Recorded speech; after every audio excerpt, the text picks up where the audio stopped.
A Radiofobia é pioneira na edição profissional de podcast no Brasil. E desde 2012 assina a edição de alguns dos podcasts mais ouvidos do país, como o Nerdcast do Jovem Nerd, o Confins do Universo HQ e muitos outros. Quer produzir ou melhorar o seu podcast em todos os aspectos? Acesse radiofobia.com.br e vamos trabalhar juntos. Aqui na Radiofobia, nós somos apaixonados por podcast.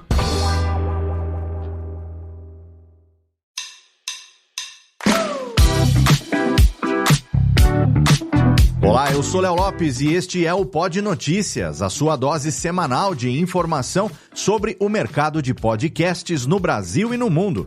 Hoje é segunda-feira, dia 18 de março de 2024 e esta é a nossa 7ª edição.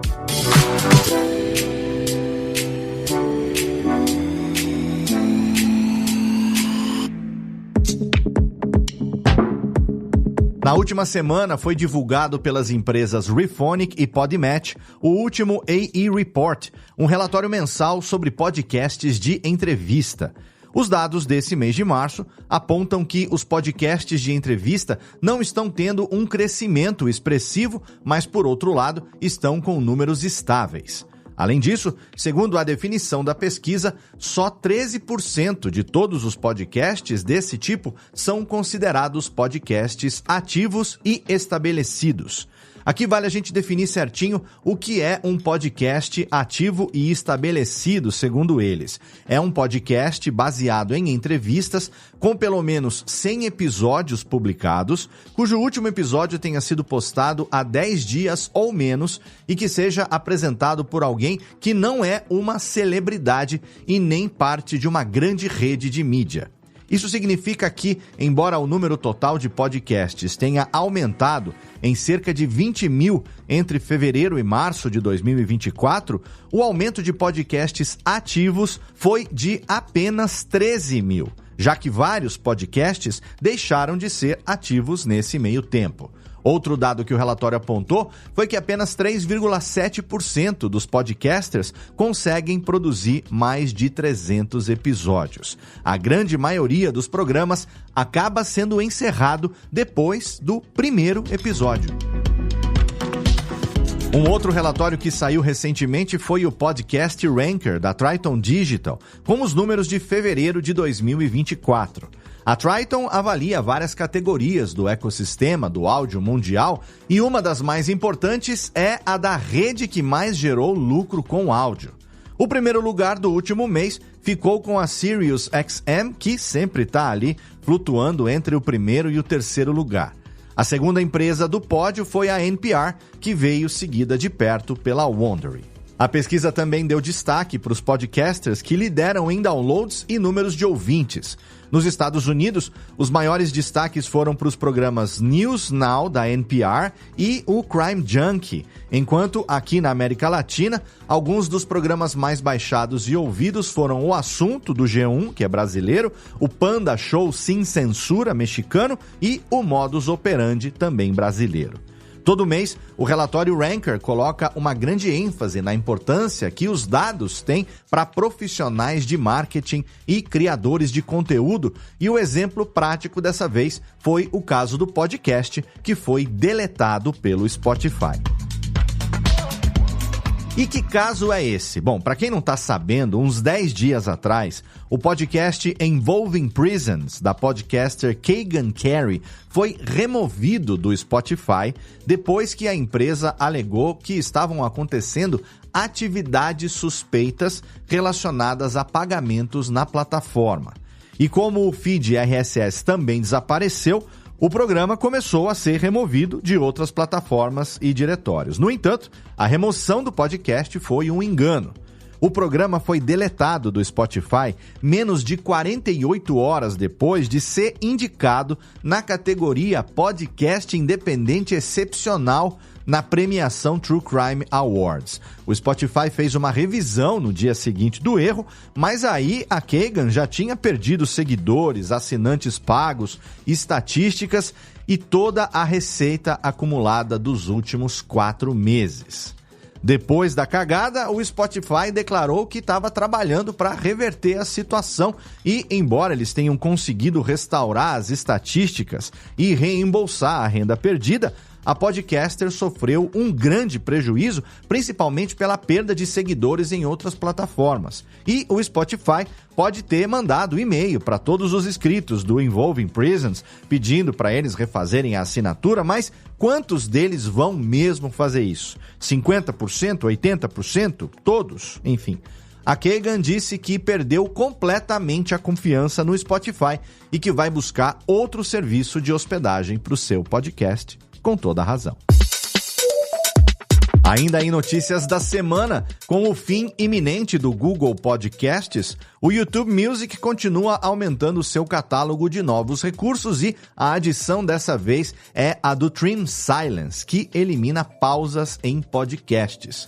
O recurso não existia no YouTube Music antes da versão 6.43, já que o aplicativo foi feito para ouvir música, mas como eles têm se adaptado às demandas dos ouvintes de podcast, o novo aparador de vácuos identifica e pula períodos de silêncio nos episódios de podcast, o que reduz o tempo total da reprodução do áudio. Por enquanto, a funcionalidade não está disponível para todos os usuários do YouTube Music, provavelmente porque os desenvolvedores estão esperando uma atualização adicional do servidor ou do próprio aplicativo. Vamos esperar. A revista online The Baptist Paper está incentivando os fiéis da Igreja Batista a criarem podcasts, destacando vários benefícios da nossa mídia. Segundo um informativo publicado pelo portal na semana passada, um podcast pode ser uma adição valiosa para as igrejas porque oferece uma forma conveniente e íntima de comunicação com os fiéis.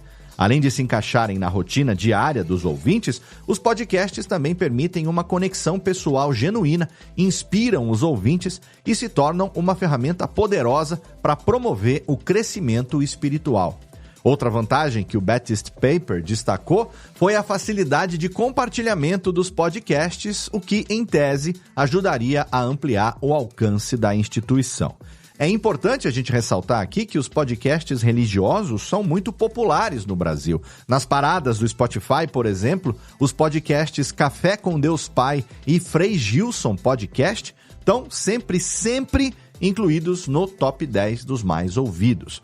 É interessante ver como o podcasting tem sido valorizado em todo tipo de comunidade. E mais, uma podcaster independente ganhou um processo judicial de marca registrada contra outra criadora de conteúdo que estava usando o mesmo nome do seu podcast. O caso aconteceu na Austrália. Kenna Campbell, uma influencer de finanças, que também é conhecida como Sugar Mama, foi considerada culpada por violação de direitos autorais na última sexta-feira, dia 11 de março.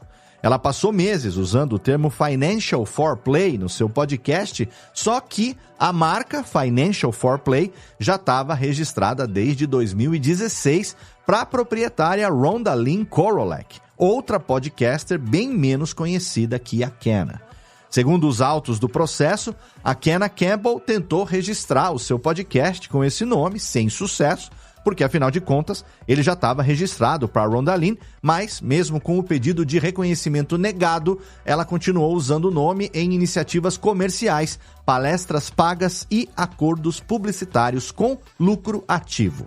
A Rhonda Lynn afirmou que a Kenna Campbell usou sua propriedade intelectual sem autorização e criticou as suas justificativas no tribunal. Com o desfecho, a influencer foi obrigada a pagar cerca de $75 mil em custos legais depois de infringir a marca registrada. E agora são 2 trabalhos, o de pagar o pato e de refazer toda a identidade do podcast. Podia ter sido evitado se ela tivesse sido honesta desde o começo.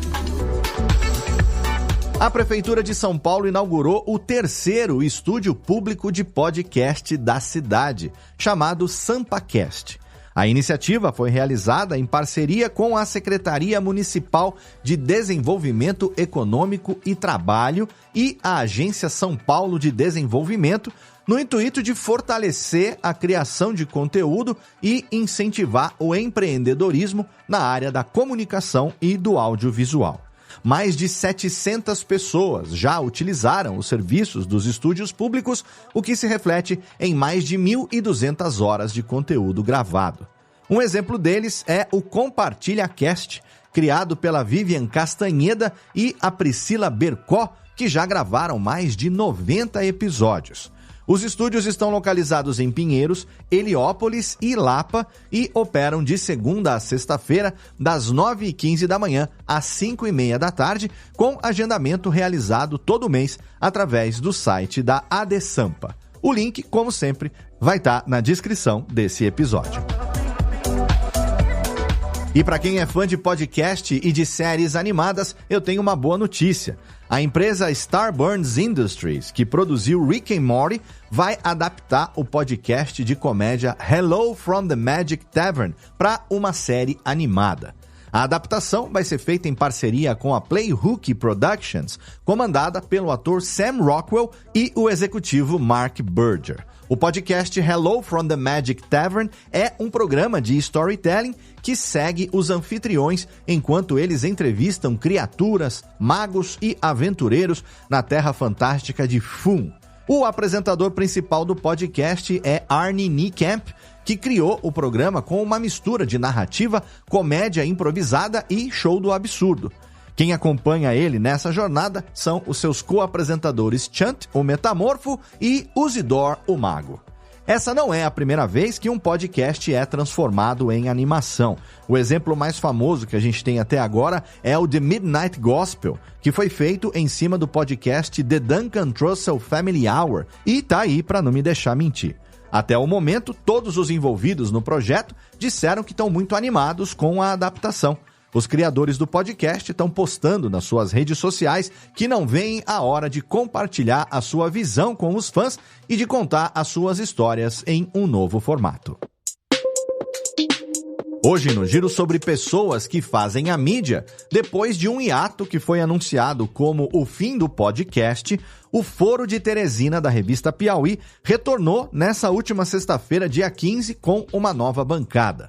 O Foro de Teresina tinha sido interrompido no final de outubro do ano passado, depois das saídas de Thaís Bilenque e José Roberto de Toledo, que foram recebidas com revolta por parte do público. Na época, a revista decidiu encerrar o podcast, que estava em produção tinha 5 anos e meio. Agora, de volta ao setor, o programa é composto pelo jornalista Fernando de Barros e Silva, pela jornalista Ana Clara Costa e pelo cientista político Celso Rocha de Barros, que já tinha participado algumas vezes como convidado na estrutura antiga do podcast. Ele é também autor do livro PT, Uma História e colunista da Folha de São Paulo. Ana Clara Costa tem experiência na Veja, no Globo e Revista Época. Além das mudanças na bancada, o podcast também teve alterações na trilha sonora e na identidade visual. A produção continua nas mãos da Rádio Novelo, com direção de Mari Faria e coordenação geral de Evelyn Argenta. E na nossa caixa de perguntas do Instagram na semana passada, a gente perguntou para você, nosso ouvinte, qual foi o último podcast que realmente te surpreendeu ou prendeu a sua atenção. Essa foi mais uma daquelas perguntas que trouxe várias respostas bem variadas, entre elas o Pausa pra Sentir, do Thiago Queiroz, o 80 Watts, do Xi, o Dois Empregos, do Caio e do Klaus, o Dentro da Minha Cabeça, do Príncipe Vidani e, para minha alegria, até o meu Acepipes e Beery Nights foi mencionado. Vários outros programas também foram citados, mas por conta de um bug do Instagram que sumiu com o nosso story da caixinha, a gente perdeu umas 10 respostas dos ouvintes. Valeu aí, Instagram, pela eficiência, hein? Só que não. Agora, deixando esses perrengues de lado, nessa semana a gente quer saber uma outra coisa. Há quanto tempo você ouve podcasts? A caixinha de perguntas vai ficar aberta nos stories do Instagram do Pod Notícias por 24 horas, se o Instagram não der outro bug. Então, não deixa de acessar lá ainda hoje e deixar a sua contribuição. E também, é claro, não deixa de seguir a gente lá em @pod.noticias. Sobre lançamentos, na segunda-feira passada foi lançado o podcast Sambas Contados, apresentado por ninguém mais, ninguém menos do que o cantor e compositor Emicida. O programa é uma parceria entre a Globo e o Laboratório Fantasma e mergulha a fundo na história do samba em uma série de 10 episódios lançados de segunda a sexta-feira ao longo de 2 semanas. No podcast, o Emicida não só explora a evolução do gênero musical, mas também reverencia os grandes nomes do samba, ao mesmo tempo que fala sobre a importância histórica e cultural do samba na sociedade brasileira. Todos os episódios lançados até agora têm um conteúdo muito bacana que vale muito a pena ouvir e que celebra uma parte muito importante da música brasileira. O episódio tem entre 20 e 30 minutos e o programa já está disponível em todas as principais plataformas de áudio. Também foi lançado na última semana o novo podcast da BBC Sounds, o Miss Me, apresentado por 2 amigas bastante famosas, a cantora Lily Allen e a apresentadora de televisão Nikita Oliver. No primeiro episódio, a dupla falou sobre as diferenças entre cerimônias de premiação no Reino Unido e nos Estados Unidos, desavenças familiares, páginas da Wikipedia e até aquela foto da Kate Middleton que deixou a internet fervendo em teorias da conspiração na semana passada. O podcast está programado para ir ao ar 2 vezes por semana. Nas segundas-feiras, elas vão abrir participação da audiência sobre algum tema específico e, na quinta-feira, elas vão só conversar sem filtro, daquele jeito que amigos de longa data fazem. Os ouvintes podem enviar suas participações por e-mail. O Miss Me é publicado pela network da BBC, mas já está disponível em todas as principais plataformas de podcast em inglês, que é o idioma das apresentadoras. E nessa semana, a nossa recomendação nacional vai para o podcast, o fantástico Rádio Escafandro, apresentado pelo jornalista Tomás Chiaverini. O programa segue a linha de documentário e em cada episódio ele faz uma investigação jornalística profunda sobre algum tema variado. Lá no Escafandro já foi falado sobre greenwashing, o vício que a população brasileira desenvolveu em zolpidem, a monogamia, uso de psicodélicos e muito mais. Tudo isso abordado com seriedade e irreverência ao mesmo tempo. Os episódios têm mais ou menos 1 hora de duração e são montados com entrevistas inéditas, gravações em campo e áudios de arquivo, além de, é claro, a narração do Tomás costurando tudo. O Rádio Escafandro vai ao ar quinzenalmente às quartas-feiras e está disponível em todas as principais plataformas de áudio. Então, você pode assinar o programa no seu agregador de podcast preferido e acompanhar de perto esses mergulhos profundos que buscam a verdade e os fatos. E se você quiser, você pode anunciar seu produto, sua marca, seu serviço com a gente aqui no Pod Notícias e alcançar uma audiência qualificada interessada pelo mercado nacional e internacional de podcasts. Escreve pra gente através do e-mail contato@podnoticias.com.br e a gente vai ter prazer em conversar com você e trazer a sua marca aqui pro nosso ouvinte. E assim a gente fecha essa 7ª edição do Pod Notícias. Acesse podnoticias.com.br para ter acesso à transcrição e os links das fontes de todas as notícias deste episódio. Você pode acompanhar a gente diariamente através da nossa page no LinkedIn, através do nosso Instagram, @pod.noticias, e através do nosso canal público do Telegram, que você assina totalmente de graça em t.me/podnoticias. Você pode ouvir o Pod Notícias no seu agregador de podcast preferido e eu peço que você avalie com aquelas estrelinhas carinhosas nos agregadores que permitem esse tipo de avaliação, como o Apple Podcasts e o Spotify. Ser avaliado faz com que a gente indexe melhor e apareça para um número cada vez maior de ouvintes. O Pod Notícias é uma produção original da Radiofobia Podcast Multimídia, publicado pela Radiofobia Podcast Network, que conta com as colaborações de Camila Nogueira na arte, Eduardo Sierra na edição, Lana Távora na pesquisa, pauta e redação final, eu, Léo Lopes, na direção geral e apresentação e Thiago Miro na pesquisa. Obrigado pelo seu download, obrigado pela sua audiência e até a semana que vem.